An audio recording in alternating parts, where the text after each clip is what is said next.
guys, my name is Jessica. I'm the owner of the Beg and Beagle Bakery as well as AboutHomemadeDogTreats.com. Just to give you a little background about myself, I started the Beg and Beagle Bakery in 2006, and then shortly thereafter I had my first son in 2007 and my second son in 2008, and I'm currently awaiting the arrival of baby number 3, who is due in a few months.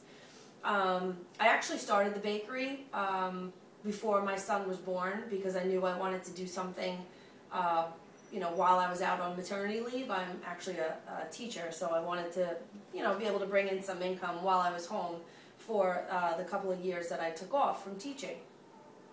So I started a dog treat business, and I really didn't expect it to sort of end up where it did, but it took off and I did really well with it.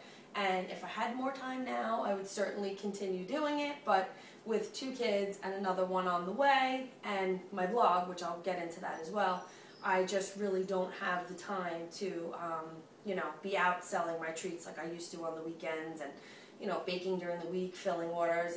If you do have a successful business, it does get very crazy, and it is very time consuming.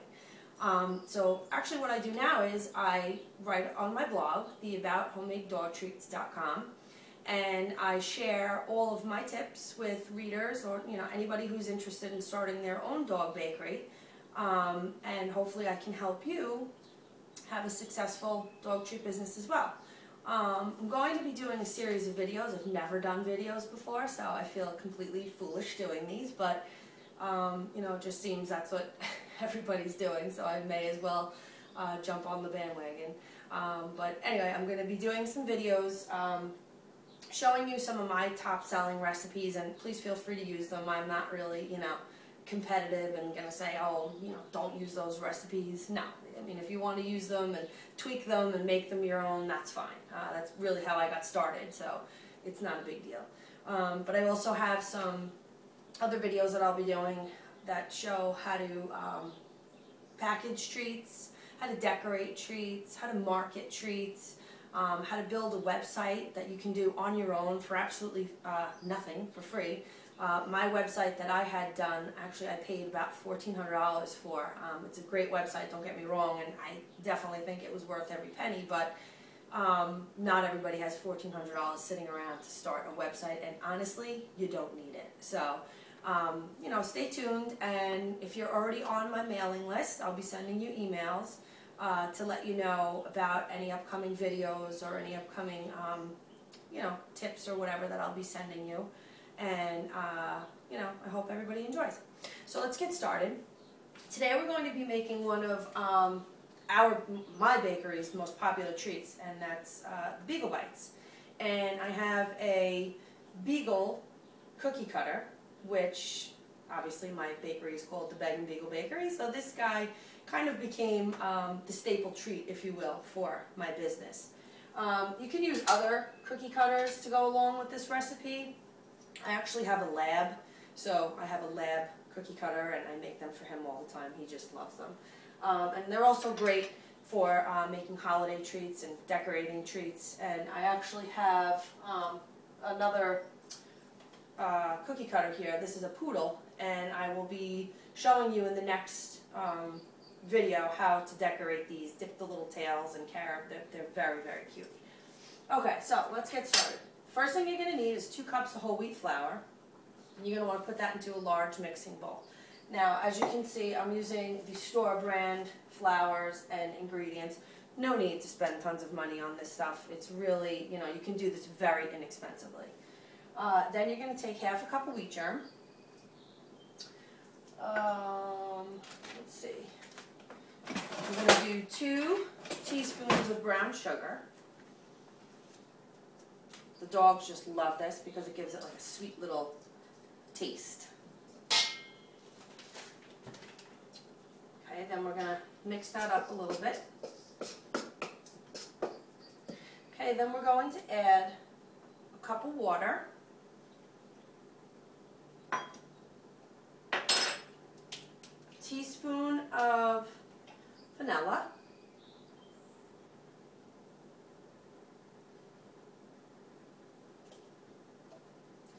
teaspoon of lemon juice,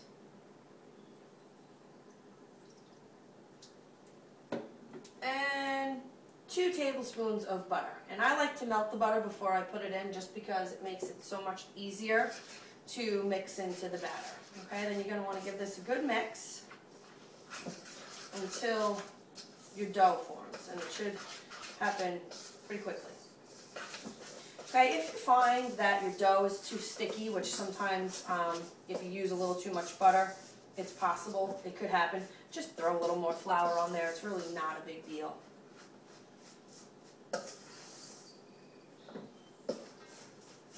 Okay, and once you've got it mixed to the point where, you know, you can't really mix it anymore, you're going to want to start kneading it to make a dough.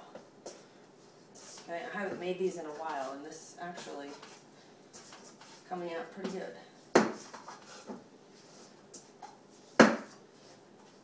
In the meantime, I forgot, but you probably want to preheat your oven to 350.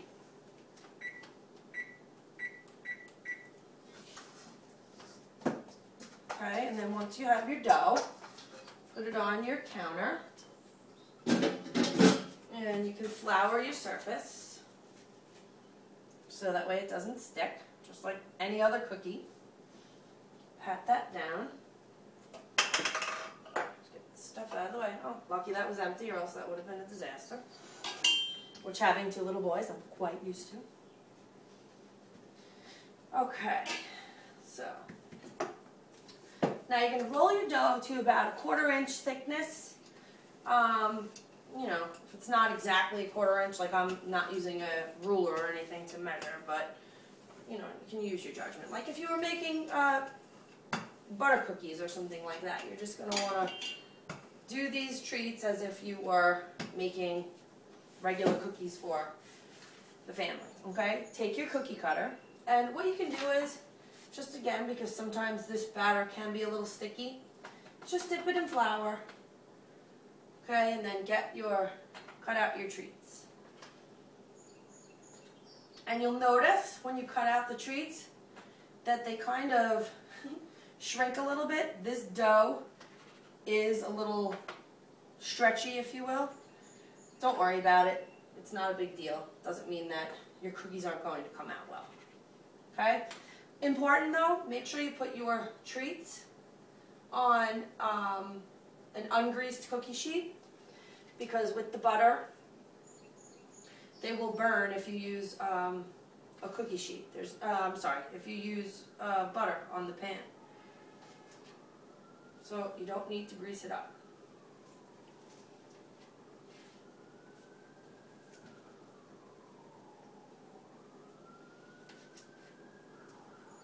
This recipe will probably give you about 2 dozen treats, but remember, you can always double or triple the quantity that I gave you.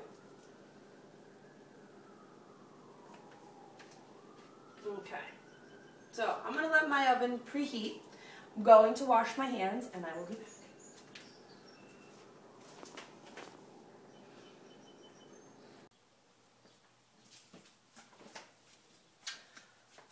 Okay guys, so the cookies are done. They've baked in the oven that was set at 350 degrees for a ½ hour. And just make sure if you're using 2 separate cookie sheets and you have them on 2 different racks that you flip them at about 15 minutes so that the cookies don't burn.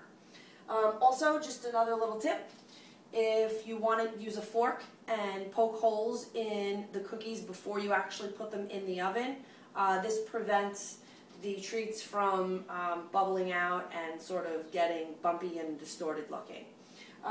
The next video that I'm going to be doing is actually going to be decorating some of the cookies that I cut out using this particular recipe. We've got the poodle, the dog bone, a giant beagle head, might not look like it now, but I promise you it will, and a doghouse. Okay, so make sure you check out my blog at abouthomemade-dog-treats.com for that next video.